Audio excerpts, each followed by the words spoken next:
Bonjour à toutes et à tous, aujourd'hui je vais vous parler d'un personnage du film Sleepy Hollow réalisé en 1999 par Tim Burton d'après la Nouvelle Fantastique de Washington Irving.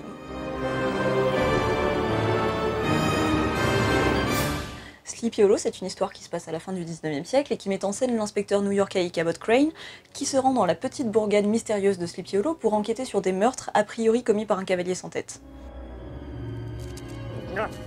Beaucoup de choses passionnantes ont été dites et écrites sur Sleepy Hollow, donc notamment sur son esthétique gothique et sur le célèbre personnage d'Ichabod Crane. En revanche, on trouve peu de choses sur le personnage de la jeune première, Katrina Van Tassel, qui est incarnée dans le film par Christina Ricci. Et comme moi je suis là pour vous parler de meufs, c'est sur elle que je vais me concentrer. Donc pour vous situer, Katrina c'est la fille du maire de Sleepy Hollow, donc chez qui Ichabod va être hébergé durant son séjour. Et Ichabod, en gros, dès qu'il la voit, il tombe amoureux. Et à partir de là, elle va l'aider au fur et à mesure de son enquête. Katrina, I might have killed you. Why have you come? Because no one else would go with you. Bon alors, en fait, bof. On peut pas dire qu'elle va l'aider tant que ça. D'ailleurs, on peut pas non plus dire que Katrina ce soit vraiment un personnage aux multiples facettes qui ne va pas manquer d'apporter des pierres solides à l'édifice du scénario. Parce que malheureusement, sous bien des aspects, Katrina c'est un peu l'archétype de la fille dans les films, à savoir tout ce qu'on n'aime pas, c'est-à-dire un personnage simple, qui est surtout là pour être jeune et jolie afin de valider la virilité du héros, surtout que celle-là est mise à mal avec humour tout au long du film. Mais en parallèle, Katrina c'est aussi un peu l'archétype de la femme, telle qu'on la croise dans les contes et légendes, qui sont au fondement de pans entiers de la littérature et donc par extension d'un peu toutes les œuvres de fiction. En fait, elle est proche d'une figure médiévale mi-fée mi-sorcière qui sera la gardienne de la santé physique et mentale du héros. Et voir en quoi dans un film archi-gothique, elle fonctionne comme un personnage de littérature médiévale, ça la rend à mon sens beaucoup plus intéressante. Goodbye, Ichabod Crane. I curse the day you came to Sleepy Hollow. A partir de maintenant, ça va être bourré de spoilers, alors si vous n'avez pas vu le film, vous dégagez. Donc tous les personnages du film sont autant de variations sur l'image de la sorcière. On a d'un côté la méchante sorcière, qui est vraiment méchante et puissante, et qui cache bien son jeu sous ses airs de bourgeoise, donc ça c'est la marâtre de Katrina. Et ensuite on a les gentilles sorcières. On a celle qui est effrayante et qui vit dans une grotte, mais qui, malgré sa sale gueule, va finir par être une adjuvante du héros. Ensuite on a la gentille guérisseuse Von Garrett, la mère d'Ichabod Crane, la mère de Katrina qui est seulement évoquée, et enfin on a Katrina elle-même. Le film est en partie construit autour de cette dichotomie entre magie noire et magie pas très magique, en tout cas inoffensive, et les malentendus dramatiques qu'elle peut créer, comme l'exécution un peu ardos de la mère d'Ichabod Crane parce qu'elle faisait des dessins dans la poussière. C'est chaud. Et Katrina, justement, elle incarne cette frontière brumeuse entre méchante sorcière et gentille magicienne, et Ichabod ne saura pas toujours de quel côté elle se situe, ce qui n'est pas sans rappeler les différentes versions du personnage de Morgane Le Fay dans la légende arthurienne, par exemple. Si Katrina a en apparence tout de la jeune première telle qu'on la croise dans les romans gothiques, donc c'est-à-dire une jeune femme virginale qui équivaut à une tache de propre sur un paysage sombre et inquiétant, sa substance tient beaucoup plus de l'Iseut de Tristan et Iseut. Donc les versions du mythe varient, mais les éléments se ressemblent. Dans Tristan et Iseut, Iseut a le pouvoir de guérir Tristan lorsqu'il est empoisonné, les deux tombent amoureux après avoir bu un filtre d'amour concocté par la mère d'Iseut, et la santé de Tristan, elle dépend de la présence d'Iseut, parce qu'en fait il finit presque par mourir de son absence. Dans la version écrite par le moine Béroul, il y a notamment un épisode où Tristan rejoint Iseut dans son lit alors qu'elle est déjà mariée. Au moment où il s'approche d'elle, il a une blessure à la jambe qui se rouvre. Cette blessure, elle est symbole de son désir sexuel et aussi du pouvoir qu'Iseut a sur lui. La plupart de ces éléments trouvent un écho dans Sleepy Hollow.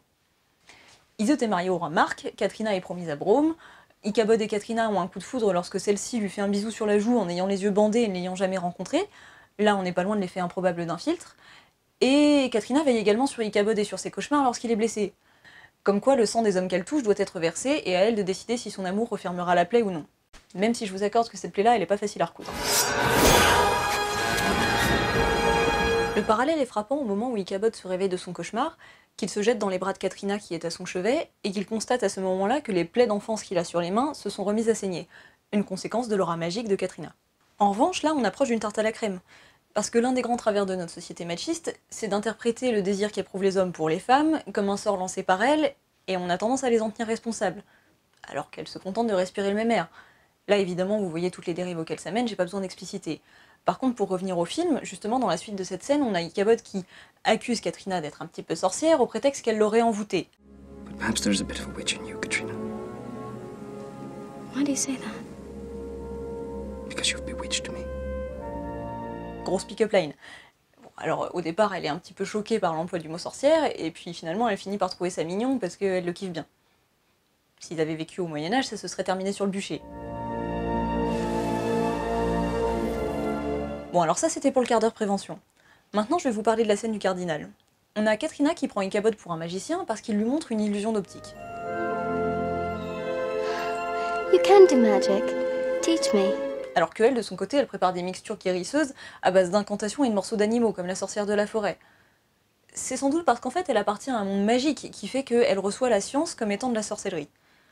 En fait, tout comme Iseult, elle calcule pas vraiment, elle est plus magicienne par sa simple présence plutôt que par ses sorts. D'ailleurs, son sort de protection n'est pas très efficace.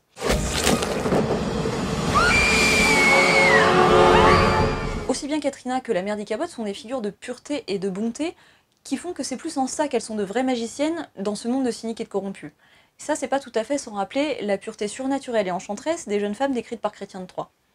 Donc maintenant, pour revenir à la fin du film, on a Katrina qui se retrouve entre les griffes de la méchante et Ichabod qui va venir la sauver. Voilà, grand schéma classique un petit peu pénible, hein. Comme la femme qu'il désire devient victime, peut-être qu'elle fait plus si peur, qu'elle est plus si forte, donc il va pouvoir redevenir un vrai mec en la sauvant. Comme ça, ils vont pouvoir finir ensemble. Parce que jusque-là, Ichabod était resté sur l'idée, avec des indices un petit peu lèges, que c'était Katrina la méchante. Et il avait décidé de partir sans se retourner. D'ailleurs, on notera que la vraie grande méchante du film est aussi une femme, et qu'elle, elle va bien se faire calmer par le cavalier sans tête, sur lequel elle avait pris le pouvoir quand elle était gamine. Décidément, que de virilité bafouée et reconquise dans ce film. Enfin bref. Pourtant, à travers ces méandres de machisme ordinaire, j'aime beaucoup cette exploitation poétique de la figure médiévale de la magicienne. Ses forces et ses faiblesses, mais surtout ses forces, et je trouve que Sleepy Hollow remet volontiers au cœur de l'histoire les aspects déterminants d'un tel personnage. On est certes sur l'interprétation classique et ancienne d'un personnage de femme, mais contrairement à la plupart des films, sans en diminuer l'intérêt. D'ailleurs, on peut même penser que le film s'ouvre sur une évolution. Ichabod rentre à New York avec Katrina. Tout comme elle lui avait fait découvrir son petit village inquiétant qui vivait au rythme des contes et légendes, lui va pouvoir lui faire découvrir la ville, ses progrès scientifiques et son rationalisme. Moi, à ce moment-là, je choisis de croire que Katrina ne se dirige pas vers un modèle de bobonne urbaine, mais vers un modèle de femme active et moderne, extirpée de son costume de sorcière, façonné par le regard moyenâgeux des hommes de Sleepy Hollow. Alors, je sais pas si Tim Burton et ses scénaristes avaient pensé à Tristan et Iseult en créant le personnage de Katrina, mais c'est toujours intéressant de voir comment ce genre de mythe perdure encore à travers les œuvres de fiction d'aujourd'hui. Voilà, c'était ce que j'avais envie de vous dire sur Sleepy Hollow. Merci de m'avoir écouté, rendez-vous au prochain épisode. Abonnez-vous.